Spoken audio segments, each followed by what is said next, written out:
What is going on, YouTube? Today we will be looking at the inspiration behind the 5th story in my collection, The Crumbling of a Nation and Other Stories, called Preparing to Die. The inspiration behind this story actually started way back in 2014, after a conversation that I had with my grandma about the preparations that were needed for my grandfather's death. You see, my grandpa had been sick for quite a while, and they knew that his death was not just inevitable, but was imminent. And as a way of trying to alleviate all of the stresses that came from death, they wanted to get things prepared. Now, this idea to me, while morbid, was kind of funny. This idea of preparing for your own death. Of course, these preparations were pretty minimal for my grandpa. Things like buying a tombstone and a burial plot. But my mind started racing about what are all the other things that a person could do to prepare for their own death. And that actually inspired me to write my first ever screenplay called Preparing to Die. And the many versions of that screenplay exist in this blue binder here. I worked on this screenplay all of 2015 and 2016 until I finally decided to shelve it forever. Or so I thought. So when I started to write this book, even though it didn't quite fit into the genre of dystopia, I thought that idea of preparing for your own death and the high price that it costs to actually die in America was still somewhat fitting with the other stories in my collection. And so while the short story Preparing to Die is very different from the screenplay, they do share some commonality. When Cody finds out that he has only 2 months to live, he hires somebody called the death coordinator. The death coordinator is very much like a wedding planner, except for funerals. It is his job to help Cody find everything that he needs for his funeral, much more than just a burial site and a tombstone. The death coordinator takes Cody shopping for a casket and for flowers. He organizes tryouts for pallbearers and singers and eulogists. At the same time, there is an extra layer behind this story, because it is not only about Cody and his preparations for death, but it is also the things that he leaves behind. Specifically, his dog Charlie, who is more than just his dog.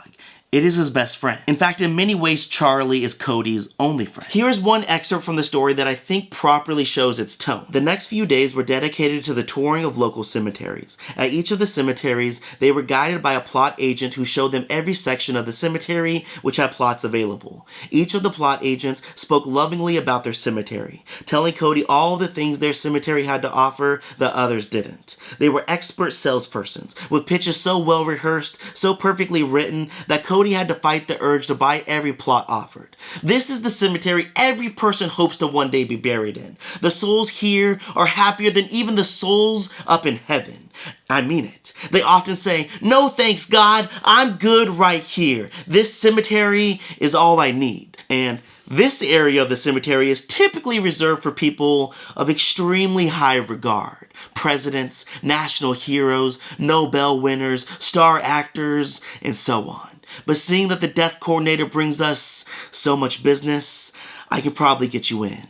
And while visiting your burial site, your loved ones will be able to sit by your graveside and watch as the ducks play in the lake across the way. And during the evening, the sun sets directly behind the lake, and the view from this particular plot is absolutely breathtaking. But in the end, it wasn't Cody who chose his final resting spot, nor was it any of the beautiful words from the plot agents. Instead, Cody left his decision to Charlie. For of the 162 plots he was shown, there was only one plot that Charlie approached.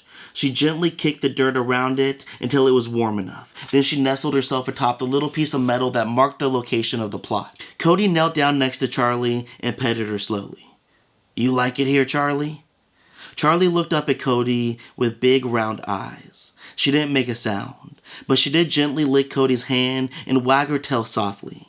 Cody looked up at the death coordinator and said, "This is the one." If you would like to hear any more from this story or any stories like it, my book, The Crumbling of a Nation and Other Stories, is available on Amazon, Barnes & Noble, and the TikTok shop. Or if you'd like to continue to hear sneak peeks and the inspirations behind these stories, make sure to hit subscribe. And if you'd like to see more from me, make sure to follow me on TikTok and Instagram.